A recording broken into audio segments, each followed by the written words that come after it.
Oh, it's going now. Okay. Okay.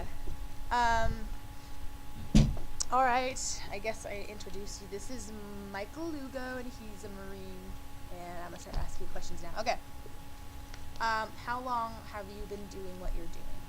Um, like as a marine, I was like a firefighter, and marine firefighter both. Dude. Like both. I joined the Marine Corps in 2007, and let's see, it was July, and then I guess I became a firefighter.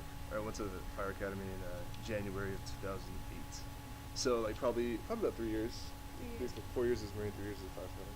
Wait, 3 years as a Marine and both of them together at the same time? Yeah. Yeah. Okay. How old were you when you realized you wanted to pursue this position, and what inspired you to do so?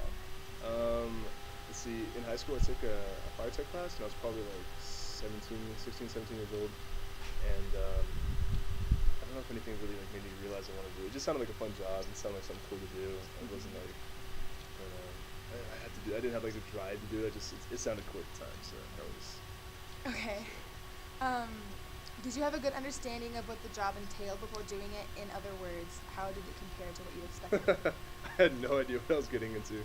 At all? No, like you see on TV like, oh my god, firefighter, running up in the buildings, carrying people out and stuff, and it's not all glamorous like that. There's a lot of things you don't realize, like for instance, you have to do a lot of cleaning, with the station upkeep and maintenance, that kind of stuff. There's a lot of administrative work. Yeah, it is. I'm sorry, that's boring now. Like, I think I heard described once, it was like 3% of the time it's like crazy, scary, out of your mind, just madness going on, and like the other 97% of the time it's just like mundane, super boring. Like I don't know what to do with myself, so I had no idea what I was getting into. Okay. So are you happy you made this career choice, and do you see yourself doing this for the rest of your life? Definitely. It's something that's like super rewarding. Like once you get a chance to actually make a difference in someone's life, and it's something that I definitely see myself doing for a while. And I'm glad. Yeah, I'm very glad that I did it. There's hard parts to it too, but it's worth it. It's worth it in the end. So. If you had not gone down this path, what occupation do you think you'd be in today? I have no idea.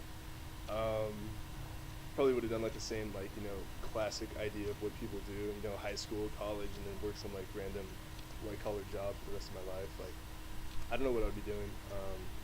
Probably some driving the desk or something. That's probably. So when you started, how old were you? 17, right? 17. Yeah. And how old are you now again?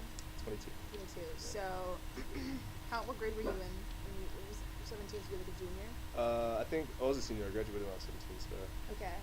So sorry. I'm having like my own thoughts right now. I'm not even thinking. Okay. Where was I?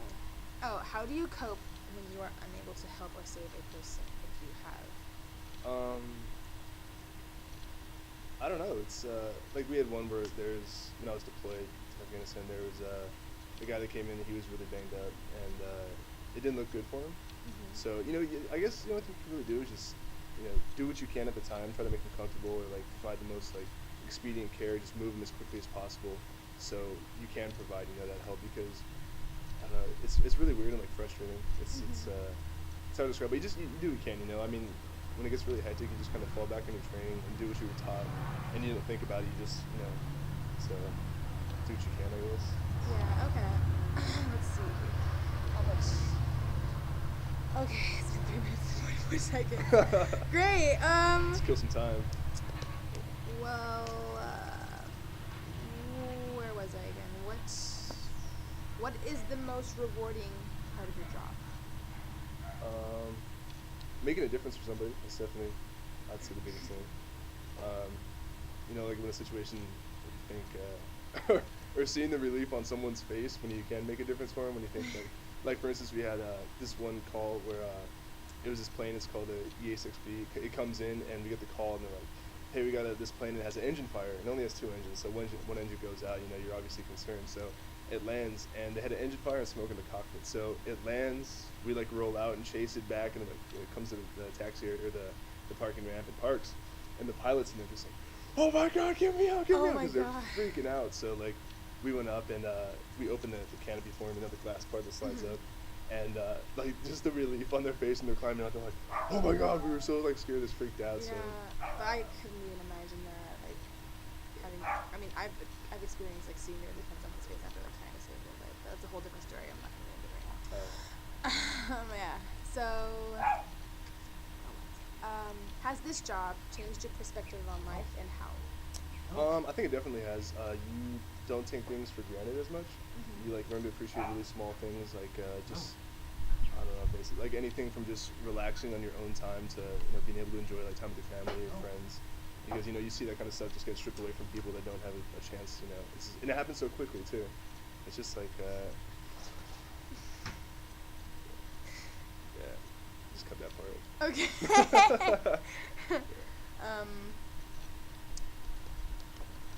Oh, 5 minutes after. Approximately how many hours per week do you devote to this position? I guess not hours per week, considering it's kind of you go and then you come home. Well, oh yeah, well I got out in April, so let's see. When I was working as a firefighter, we'd work 96 hours one week, and then 48 hours the other week. No, we do 120, 120. So 5 days a week one week, and then 2 days a week the next week. So 120 to 48 hours a week, and so that was a really intense schedule though. And then now I go to school and I'm trying to get all my California firefighter stuff. So that's like 2 days a week, and then I go to a meeting. So I don't know, maybe. It's a lot of hours. Yeah, it's really just time a lot intensive. of hours. Okay. Yeah. So last question: if you could give any advice to people out there who plan to have this job, what would it be?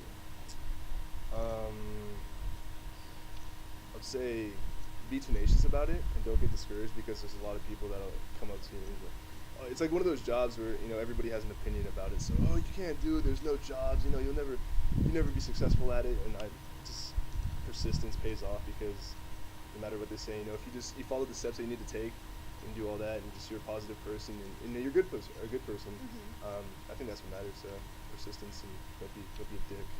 Be friendly. Be friendly to I don't know everyone. if you're allowed to say that on Okay. but I'll just bleep it out or something. Okay. So that's it. Thank you, and